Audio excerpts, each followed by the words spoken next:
भगवान शिव ने जहर पी पी कर अमृत बांटना सिखाया तो महाकाली शिवा ने सांस रोक रोक कर अपने नजदीक बिठाया, अपने ज्ञान का मर्म बताया, कलम पकड़ाया और एक धर्म सैनिक बनाया। यूं तो इस संसार में धर्म सैनिकों की कमी नहीं है। बहुत सारे होम्योपैथिक डॉक्टर आज जहर का प्रयोग अपने ऊपर कर उसके लक्षणों का अनुसंधान कर जीवनदायिनी दवा का निर्माण कर रहे हैं, संसार को लाभ पहुंचाने की प्रक्रिया में लगे हुए हैं। मेरी भी मानव रूप में कुछ ऐसी ही भूमिका निर्देशित की गई है। नमस्कार, वेलकम टू माय चैनल संदेश। मैं हरिशंकर आज आपके सामने फिर से एक बार उपस्थित हूँ, शक्तियों के उस मन को समझाने के लिए जो साधनाओं के माध्यम से संपन्न की जाती है। यूं तो लोग साधना का मतलब जो है जप जाप ध्यान योग प्रयोग जिससे भगवान से जुड़ा जाता है उसी को समझते हैं, लेकिन साधना का एक मतलब इच्छाओं पर अंकुश रखकर जीवन जीना भी है। चूंकि हम सांसारिक लोग जो है इच्छाओं के जंजाल में उलझकर अपनी जिंदगी को बद से बदतर कर लेते हैं, अपने जीवन का फांस स्वयं बढ़ाते हैं। तो उसको कम से कमतर करने के लिए, जीवन को बेहतर बनाने के लिए इच्छाओं पर अंकुश रख जीवन जीने की जो प्रक्रिया है वो धर्म के माध्यम से निर्देशित की गई है।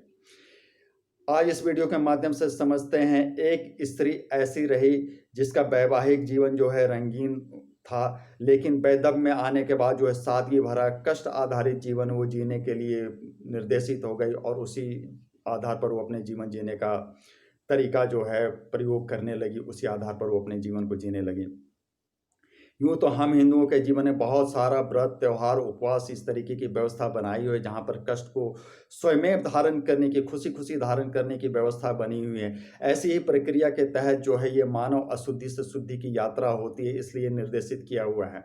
तो उस स्त्री ने भी अपने साथ ऐसा ही कुछ ओढ़ लिया और जेठ का महीना जो भीषण प्रचंड गर्मी का महीना होता है उस महीने में भी निर्जला एकादशी करने लगी। मतलब उस दिन बिना जल के वो रह जाती थी। और ऐसा निर्जला एकादशी, जेठ का दोनों निर्जला एकादशी वो सालों साल करती रही, जिसके कारण धीरे धीरे उनकी पिंड की जो है आंतरिक अशुद्धि जो है कम से कमतर होती चलेगी और शुद्धियाँ बढ़ती चली गई।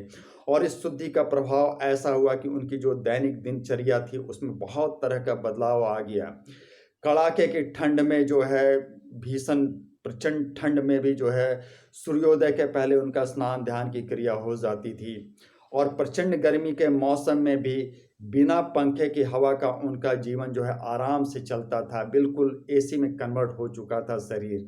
मैं आज इस प्रयोग को इस तरीके से इसलिए बता रहा हूँ कि हम इंसान भी समझें कि अगर हम लोग कष्ट आधारित जीवन जीते हैं तो हमारे शरीर में कैसी कैसी व्यवस्थाएं आती है और उसको हम कैसे समझ सकते हैं कि हाँ, हम जो जिंदगी जी रहे हैं वो बेहतर है या सही दिशा में हम अपनी यात्रा कर रहे हैं। तो मैंने उस स्त्री के शरीर को एक एसी में कन्वर्ट होते हुए देखा, जो प्रचंड जाड़े के महीने में जिसको ठंड नहीं लगता था, सूर्योदय के पहले उनका स्नान वगैरह की क्रिया हो जाती थी, कोई गर्म पानी वगैरह की जरूरत नहीं पड़ती थी। पिंड इतना मतलब कठोर और इतना प्रकृति के साथ सामंजस्य स्थापित कर चुका था। और गर्मी के मौसम में, जेठ के भीषण प्रचंड गर्मी के मौसम में भी निर्जला एकादशी जैसी क्रियाओं को वो आराम से संपन्न करती थी बिना किसी कष्ट के। दूसरा उदाहरण मैं बताने जा रहा हूँ एक ऐसे युवक की जो कोलकाता में 5 साल रहा।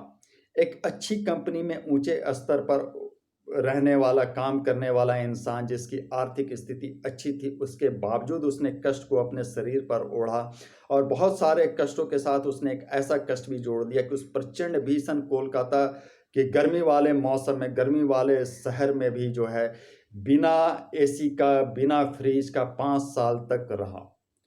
ऐसे ही कष्टों को ओढ़कर उसने अपने अंदर की आत्मशक्ति को मजबूत किया और यही आत्मशक्ति को मजबूत करना है इस संसार में विजय का एक कारण बनता है।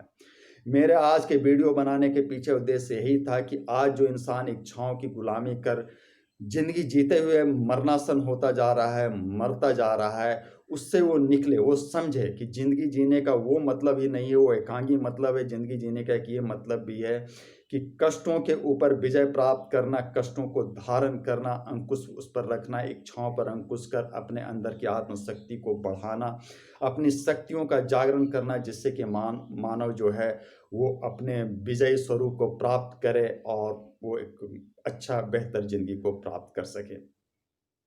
आज के वीडियो का उद्देश्य मेरा यही है, चूँकि मैं शक्तियों के ऊपर ही काम कर रहा हूँ और शक्तियाँ आधारित जो भी मेरे पास अनुभव प्रसंग हैं, उसे मैं आप तक पहुँचाने का प्रयास कर रहा हूँ।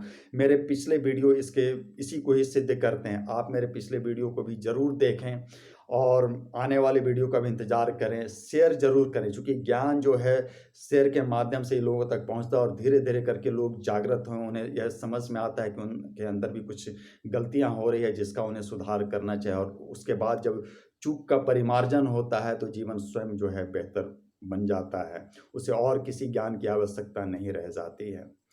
तो ज्ञान को शेयर करें, चैनल को सब्सक्राइब कर प्रमोट करने का प्रयास करें, ज़्यादा से ज़्यादा लोगों तक इसे पहुंचाने का प्रयास करें। धर्म हित मानव हित में मेरा प्रयास जारी रहेगा। आप लोग भी भगवान से जोड़ें, अपनी ज़िंदगी को बेहतर करने का प्रयास करें।